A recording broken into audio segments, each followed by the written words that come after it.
Hello everyone, my name is Zenitsu and I'm back with another Digimon deck profile video. So today I'm going to be taking a look at the Classic Collection, and the Classic Collection is offering us some new and interesting cards to build some new and exciting decks with, and in today's video I'm going to be taking a look at the Green Insectoid deck. So the Green Insectoid deck, even though it might not be Tier 1 Hyper Meta competitive, it's still a very fun and powerful deck to be playing around with. So without further ado, onto the deck profile. I'm going to be running one copy of Minomon as the 5th Digitama of the deck. So this is just doing your average DP boost thing, where it has the nice inheritable ability of when attacking, if you're attacking into one of the opponent's Digimon, then it gets at plus 1000 DP, so that way your Digimon could be as strong as it possibly can when it's trying to, well, do battle with the opponent's Digimon. And then as far as the main Digitama of the deck goes, I'm going to be running 4 copies of Pinamon, acting as a really good draw engine for the deck, doing something very similar to what Minomon is doing, except instead of gaining us the DP, it's drawing us a card, and this has the limitation of once per turn.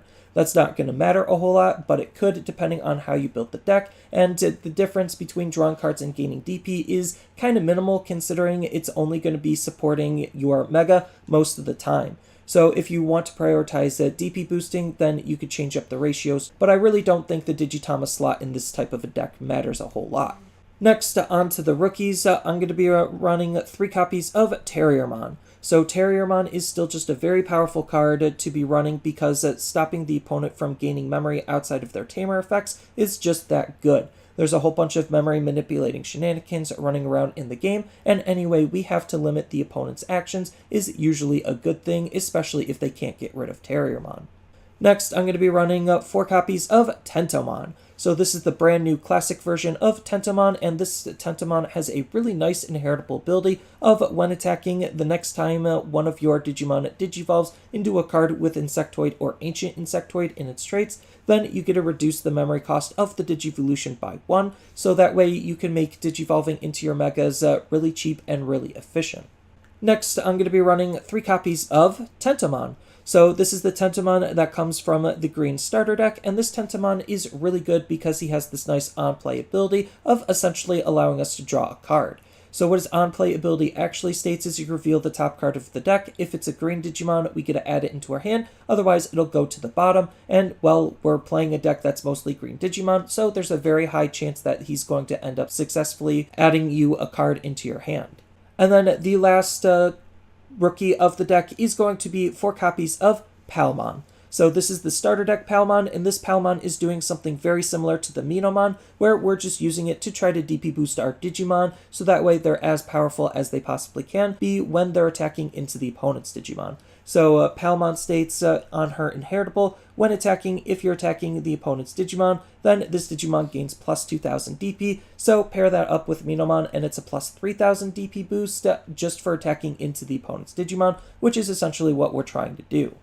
Next, on to the champions, I'm going to be running 4 copies of Kabuterimon. So Kabuterimon from BT01 is still a pretty good card to be using just because he's another way to DP boost the Digimon.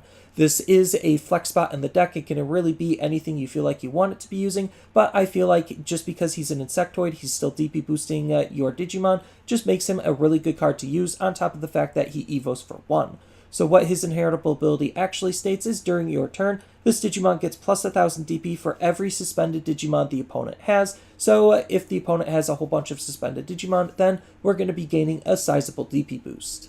But again, this is the flex spot and it could really be anything you want it to be. Next, I'm going to be running 4 copies of Kuwagamon. So this is the classic version of Kuwagamon, and yes, he is an Insectoid, so he's kind of fitting on theme with the deck, on top of him just being, well, a pretty strong card to be running overall. So what this card is doing is he has the nice passive ability where at the start of your turn, you get to suspend one of the opponent's Digimon with 3000 DP or less, acting as one of the best and easiest ways to try to suspend the opponent's low-level Digimon down. And then on top of that, he has a really powerful inheritable ability where during your turn, when this Digimon deletes one of the opponent's Digimon and survives the battle, then one of your opponent's suspended Digimon doesn't unsuspend during their unsuspend phase, so that way we could try to keep their Digimon stun locked, so that way they won't be able to, well, use the Digimon as efficiently as they normally would, or use that Digimon at all, depending on the opponent and what deck you're facing. And then the last champion of the deck is going to be 4 copies of Kabuterimon. So this is the starter deck of blocker Kabuterimon, and he's just fulfilling the role of the deck's dedicated blocker. If you wanted to use Woodmon in the deck, you could. I just like using Kabuterimon because that Evo for 1 just makes him really tempo efficient, so you don't have to use him as a blocker if you don't want to. And on top of that, he is an Insectoid, so he does have a little bit of synergy with what the deck is trying to do. Next, on to the ultimates, I'm going to be running 1 copy of Argomon. So I'm only running 1 copy because he's limited to 1, and well, he's limited to 1 for very good reason, because this card is still that good. So what this card is doing is he natively has Digisorption 3, so we get to suspend one of our Digimon to basically Evo him for 0, which is just really tempo efficient, trying to get up into our Megas as quickly as we possibly can. And then on top of that, he also has a nice inheritable ability of, when attacking, not limited to once per turn, you may play 1 level 3 green Digimon from your hand suspended for free. So free value is just good value, and it doesn't matter if it's going to be suspended or unsuspended, because most of the time we're not going to be able to attack with the card anyway, and if the opponent doesn't have a field or the ability to respond to our level 3s coming out, then it doesn't necessarily matter what state they're coming in as. Next, I'm going to be running 4 copies of Blossomon. So Blossomon is doing basically the same thing as Argomon level 5, where it has the Digisorption 3 ability, so that way we could potentially Digivolve this for 0, and that's really the only reason we're playing it, is just for that ability alone, because it's still just that good. You could consider running some other cards in the deck if you really wanted to in this slot, if you don't really feel like you want to use the Digisorption ability, or depending on the meta, not necessarily need it so much, but I just still like what Digisorption is doing as a whole, so it's a good ability to run. And then the last ultimate of the deck is going to be 4 copies of MegaKabuterimon. So MegaKabuterimon is a very powerful card to be playing with this deck because, well, he helps the deck function and flow. So what this card is doing is he has 2 abilities, a native ability and an inheritable ability. His inheritable ability really doesn't matter that much, it's just your stereotypical gain 1 memory for your Digimon deleting the opponent's Digimon. So nothing too special there, but what we're really looking to use the card for is for his main ability native to him, where it's a when attacking ability. This Digimon can Digivolve into a card with Insectoid or Ancient Insectoid in its traits from your hand by paying its Digivolution cost. So this is what's comboing with the Tentomon to reduce the evolution cost of our Digimon, on top of the fact that we're going to be swinging with a level 5 to basically go into a level 6. Which is very, very powerful and can trigger some of our abilities depending on what we're attacking and how we're attacking. And speaking of our level 6s, we have a couple of different level 6s that we're going to be running in the deck. So first, I'm going to be running 3 copies of GranKuwagamon. So this is the BT01 version of GranKuwagamon. And this card is pretty decent to run just because he has the piercing ability native to him. So if we're attacking into the opponent's Digimon with, let's just say, MegaKabuterimon, we Digivolve into GranKuwagamon, then GranKuwagamon will allow us to use him to not only DP boost himself by 4,000, making him swing for 5,000 on top of any other buffs, but on top of that, he'll have piercing, so he'll be able to delete the Digimon and then deal security damage onto the opponent, making for just a very powerful, generically decent card to use. Next, I'm going to be running 3 copies of HerculesKabuterimon. So this is the classic version of HerculesKabuterimon, and this card is pretty good for, well, being a really solid support card for all of our other Megas. So what this card is doing is it has the nice ability where during your turn, once per turn, when one of your Digimon with Insectoid or Ancient Insectoid in its traits deletes an opponent's Digimon by battle and survives, then you get to unsuspend this Digimon. So this just allows this Digimon to multi-attack, whether it's going to be into the opponent's security or other Digimon is to be determined, but the fact that we do have a card to allow us to multi-attack is really, really powerful. And then on top of that, we also have another ability where during your turn, for each of your Digimon with the Insectoid in its traits in its evolution source, then it gets plus 1000 DP, which is already pretty strong considering he's natively at 12k. So if we just have a full line, then we can make him even stronger. And then the last Mega that I'm going to be running in the deck is going to be 2 copies of HerculesKabuterimon. So this is the starter deck version of HerculesKabuterimon, and this card is pretty good, well, because he's another Digimon that has the piercing ability, so that way we could try to deal security damage when we're deleting the opponent's Digimon, and on top of that, he has the main ability of Digiburst 2 to suspend one of the opponent's Digimon down. So even though we are going to be removing cards from our evolution source, if we're just able to delete the opponent's Digimon because of this and to take control of the game, then it's going to be totally worth it, even though we do kind of like our inheritables. We just need some way to try to suspend the opponent's Digimon down, and this is one of the best ways we could do that with. Next, on to the options, I'm going to be running one copy of Hidden Potential Discovered. So Hidden Potentials Discovered, we can only run one copy because it's limited to one, similar to Argomon, and it's that good of a card to be running just because of that. So what this card is doing is it has the main ability where the next time we Digivolve one of our green Digimon, we get to suspend one of our other Digimon to reduce the memory cost of that Digivolution by 5. So this is really good because it's essentially acting as a Digisorption option ability where we're going to just try to use it to get into our Megas relatively cheaply and efficiently, which is really good because it could take the opponent by surprise, and it has the security ability of being able to add itself to our hand, so when it's checked in our security, we could figure out when is the best time to actually use this card. And then as far as the other option of the deck, I'm going to be running 3 copies of Green Memory Boost. So green doesn't exactly have the best ways of drawing cards and being super consistent, so Green Memory Boost is adding to the overall consistency of what green is doing. So its first main ability states that we get to check the top 4 cards for a green Digimon and add it to our hand, and then the rest go to the bottom, so it's just a really powerful digging type ability to allow us to grab almost anything we want out of the top 4 cards, and then instead of it going into the trash, we get to put it into the battle area to use later for its delay ability to gain 2 memory to make some very powerful follow-up turns with, just making this card really, really strong, and it has the security ability to put itself into the battle area at worst for us to use the delay ability at a later turn. And then lastly, onto the Tamer of the deck, I'm going to be running 3 copies of Mimi because Mimi is still just the best memory fixing Tamer that we have to be playing around with, and one of the best Tamers that we have for green as a whole. So what this card is doing is, well, as I stated, it's a memory fixing Tamer, so if our memory is ever less than 3, she'll just hard set us to 3, which is really good, allowing us to make our plays as consistently as we possibly can.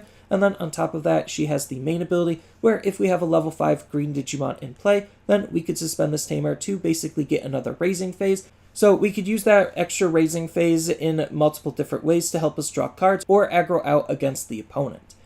And then we just have a whole bunch of other cards that you could possibly run in the deck depending on what you're trying to gain and what you're trying to do with the deck. So we could run Tentomon to try to suspend the opponent's low-level Digimon and be another Insectoid to be playing around with. We have Kuwagamon to try to increase our overall damage output by giving our higher level security attack +1. We could try to use Agumon as another way to just generically DP boost our Digimon so that way they're as strong as they possibly can be. We could use Bakomon to try to gain some memory when we're going to be attacking if the opponent just has enough suspended Digimon in play. We could use Vegemon as a really good tempo efficiency card just because hard play for 4 and Evo for 1 is just that good with having 6000 DP. We could use Stingmon as another Insectoid to play around with it to try to gain memory when we're deleting the opponent's Digimon, and he also Evos for 1, making him just a really good tempo tool to use. We also have Argomon to think about if we do just want to splash in a hybrid because, well, we're playing Tamers and hybrids win games. We have Lilamon to be able to try to suspend and recursively suspend the opponent's Digimon down. Whether we're using the Digiburst or her inheritable, it doesn't necessarily matter. We just need more ways to suspend, or you could use more ways to suspend the opponent's Digimon down. We have Lilymon to, again, try to increase the overall damage output by giving our Digimon security attack +1 when we suspend one of the opponent's Digimon down, which we could do in multiple different ways depending on your build. You could also run the starter deck MegaKabuterimon to try to deal some extra damage, just because in case your Digimon doesn't have piercing, or even if it does have piercing, it doesn't necessarily matter just because MegaKabuterimon will be deleting one of the opponent's security for us deleting one of the opponent's Digimon by battle. Then we have Bancho Stingmon as another Insectoid to be playing around with that has piercing and could DP boost himself and boost the overall damage output he could do depending on what he's attacking into. Then we do have the promo HerculesKabuterimon as another way to try to suspend the opponent's Digimon down. And then we even have a level 7 to play around with in the form of Chaosmon, so that way when we swing into the opponent's Digimon and delete it, then we could unsuspend our Digimon by digivolving into Chaosmon and swing into another one of the opponent's Digimon that might not be suspended. So it's a good way to try to control the field on top of just having a level 7 that'll pierce every single turn. And then we have some other really good option cards to consider thinking about in the form of Dimension Scissors to just allow us to consecutively try to swing and delete the opponent's Digimon, or try to deal as much damage as we possibly can, depending on what our deck is looking like and our setup. Then some really good cards to try to suspend the opponent's Digimon down in option form. We have a Blasted Disaster to suspend all of them, and then we're going to be gaining a memory back for each one we're going to be suspending, and that's pretty good, on top of the fact that it has a security ability to suspend one of the opponent's Digimon down, so it's a relatively decent security threat as well. And then we do just have the classic Needle Spray or Flower Cannon to just try to suspend one of the opponent's Digimon down relatively cheaply and efficiently. And then we also have basically a mini HPD in the form of a win rate 60%. So it's a pretty decent card to be thinking about overall to try to make our evolutions as efficient as we possibly can. And then as some alternate Tamers in the deck, you could run Ken just because he's another generic memory fixing Tamer that's rewarding us for deleting the opponent's Digimon by gaining us a memory. And then we even have Izzy and Mimi to try to attack and digivolve into our Megas right away with, if we're trying to go that direction or possibly use that direction, on top of the fact that it's a really good way at gaining 2 memory generically for having the opponent have a suspended Digimon down. And then you do have a couple of white Tamers to play in the deck, so if you really wanted to, you could play Analog Youth, because we are trying to focus on our high-level Digimon, and Analog Youth not only is a good consistency card because we get to check the top 3 for any Digimon and add into our hand, and then its other All-Turns ability just allows us to basically gain half of a raising phase when our high-level Digimon are getting deleted, so it's just another pretty good card to combo with Mimi with. And then on top of that, you also have other white generic Tamers in the form of Takumi if you want to try to just draw some more cards. But for the most part, this is just my interpretation on what Green Insectoids is doing. It's not really doing anything new or innovative. It's just utilizing your high-level Digimon to try to attack into the opponent's Digimon, which is just a very classic Green strategy. And the only really big difference is we do have a little bit of a Jagamon style of approach to be able to digivolve our Digimon differently, just because the new MegaKabuterimon paired up with the new Tentomon could make for some very powerful and very interesting plays. But we're just trying to take advantage of the fact that we do have a little bit of Insectoid synergies to try to make some very powerful and interesting Digimon to be playing around with. So that's all I really have for this video. As always, feel free to tell me your thoughts down in the comments below, and down in the description below are a couple of different ways you could support me and the channel. So I do have a TCG Player affiliate link, so when you use that link to buy cards off of TCG Player, then some of that money will go to supporting me and the channel. I also do make and sell playmats over on Overcard Gamers on Facebook, so when you buy a playmat with my design, then some of that money will also go to help supporting me and the channel. And on top of all of that, I do have a Twitch account over on twitch.tv/Zenitsu, so giving me a follow and a subscription also helps support me there, and I do play Digimon on top of various other games on that platform as well. So thank you everyone for watching, and as always, don't forget to like, share, and subscribe for more content, and I'll see you in the next video.